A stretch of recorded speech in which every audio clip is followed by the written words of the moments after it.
പിതാവിനും പുത്രനും പരിശുദ്ധാത്മാവിനും സ്തുതി, ആദിയിലെ പോലെ ഇപ്പോഴും എപ്പോഴും എന്നേക്കും ആമേൻ. കർത്താവായ ദൈവമേ, സ്വർഗീയ പിതാവേ, സർവശക്തനും നിത്യനുമായ ദൈവമേ, അങ്ങേ സ്തുതിക്കുന്നു, വാഴ്ത്തുന്നു, ആരാധിക്കുന്നു. നന്ദി നിറഞ്ഞ ഹൃദയത്തോടെ സ്തോത്രം ചെയ്യുന്നപ്പാ. കർത്താവായ യേശുനാഥ, ഞങ്ങൾക്കൊരു ദിവസം പ്രഭാതം മുതൽ ഈ രാത്രിയുടെ യാമം വരെ ഞങ്ങളെല്ലാവരെയും പരിപാലിച്ചിരിക്കുന്ന ആ വലിയ സ്നേഹത്തെ ഓർത്ത് സ്തുതിക്കുന്നു. കർത്താവെ, ഇന്ന് ഞങ്ങൾക്ക് ആവശ്യമായതെല്ലാം തന്ന് അനുഗ്രഹിച്ച കൃപയ്ക്കായി സ്തോത്രം ചെയ്യുന്ന നാഥ. സകല ആപത്തനർത്ഥങ്ങളിൽ നിന്നെല്ലാം ഞങ്ങളെ സംരക്ഷിച്ചിരിക്കുന്നതിനായി നന്ദിയോടുകൂടി സ്തുതിക്കുന്നു പിതാവേ. കർത്താവെ, ഞങ്ങളിതാ ഉറങ്ങുവാൻ പോകുന്നു. നല്ല ഉറക്കം തന്ന് അനുഗ്രഹിക്കണമേ. ഒരു ദുർസ്വപ്നങ്ങൾ കാണുവാൻ ഇടവരാതെ വണ്ണം കാക്കുമാറാകണമേ. പൈശാചിക തന്ത്രങ്ങളോ അന്ധകാര ശക്തികളോ വിഷജന്തുക്കളോ പ്രാണികളോ ഞങ്ങളെ ആരെ ഉപദ്രവിപ്പാൻ ഇടവരുത്തല്ലേ. ഒരു കള്ളന്മാരോ അക്രമികളോ ഞങ്ങളുടെ ഭവനങ്ങളിലോ കാമ്പൗണ്ടുകളിലോ കടന്നു വരുവാനോ നോട്ടം വയ്ക്കുവാനോ ഇടവരാതെ വണ്ണം കാവൽ മാലാഖമാരാൽ കോട്ട കെട്ടി സംരക്ഷണം തരണമേ നാഥ. ഈ രാത്രിയിൽ ഞങ്ങളെ ആരെയെങ്കിലും ഈ ഭൂമിയിൽ നിന്ന് മാറ്റപ്പെടുകയാണെങ്കിൽ ഞങ്ങളെ വിശുദ്ധിയുള്ളവരാക്കി മാറ്റണമേ. നമുക്കൊരു തിരുവചനം വായിക്കാം.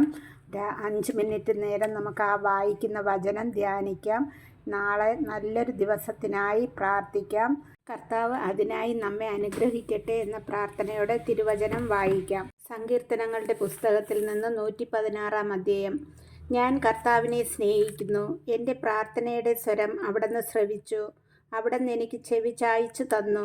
ഞാൻ ജീവിതകാലം മുഴുവൻ അവിടുത്തെ വിളിച്ചപേക്ഷിക്കും. മരണക്കെണി എന്നെ വലയം ചെയ്തു. പാതാളപാശങ്ങൾ എന്നെ ചുറ്റി. ദുരിതവും തീവ്രവേദനയും എന്നെ ഗ്രസിക്കുന്നു. ഞാൻ കർത്താവിൻ്റെ നാമം വിളിച്ചപേക്ഷിച്ചു. കർത്താവെ, ഞാൻ യാചിക്കുന്നു, എൻ്റെ ജീവൻ രക്ഷിക്കണമേ. കർത്താവ് കരുണാമയനും നീതിമാനുമാണ്. നമ്മുടെ ദൈവം കൃപാലുവാണ്. എളിയവരെ കർത്താവ് പരിപാലിക്കുന്നു. ഞാൻ നിലം പറ്റിയപ്പോൾ അവിടുന്ന് എന്നെ രക്ഷിച്ചു. എൻ്റെ ആത്മാവെ, നീ ശാന്തിയിലേക്ക് മടങ്ങുക. കർത്താവ് നിൻ്റെ മേൽ അനുഗ്രഹം വർഷിച്ചിരിക്കുന്നു. അവിടുന്ന് എൻ്റെ പ്രാണനെ മരണത്തിൽ നിന്നും ദൃഷ്ടികളെ കണ്ണുനീരിൽ നിന്നും കാലുകളെ ഇടർച്ചയിൽ നിന്നും മോചിപ്പിച്ചിരിക്കുന്നു. ഞാൻ ജീവിക്കുന്നവരുടെ നാട്ടിൽ കർത്താവിൻ്റെ മുൻപിൽ വ്യാപരിക്കും. ഞാൻ കൊടിയ ദുരിതത്തിലകപ്പെട്ടു എന്ന് പറഞ്ഞപ്പോഴും ഞാൻ എൻ്റെ വിശ്വാസം കാത്തു സൂക്ഷിച്ചു. മനുഷ്യരെല്ലാവരും വഞ്ചകരാണെന്ന് പരിഭ്രാന്തനായ ഞാൻ പറഞ്ഞു, കർത്താവ് എൻ്റെ മേൽ ചൊരിഞ്ഞ അനുഗ്രഹങ്ങൾക്ക് ഞാൻ എന്ത് പകരം കൊടുക്കും? ഞാൻ രക്ഷയുടെ പാനപാത്രം ഉയർത്തി കർത്താവിൻ്റെ നാമം വിളിച്ചപേക്ഷിക്കും. അവിടുത്തെ ജനത്തിൻ്റെ മുൻപിൽ കർത്താവിന് ഞാൻ എൻ്റെ നേർച്ചകൾ നിറവേറ്റും. തൻ്റെ വിശുദ്ധരുടെ മരണം കർത്താവിന് അമൂല്യമാണ്. ആമേൻ.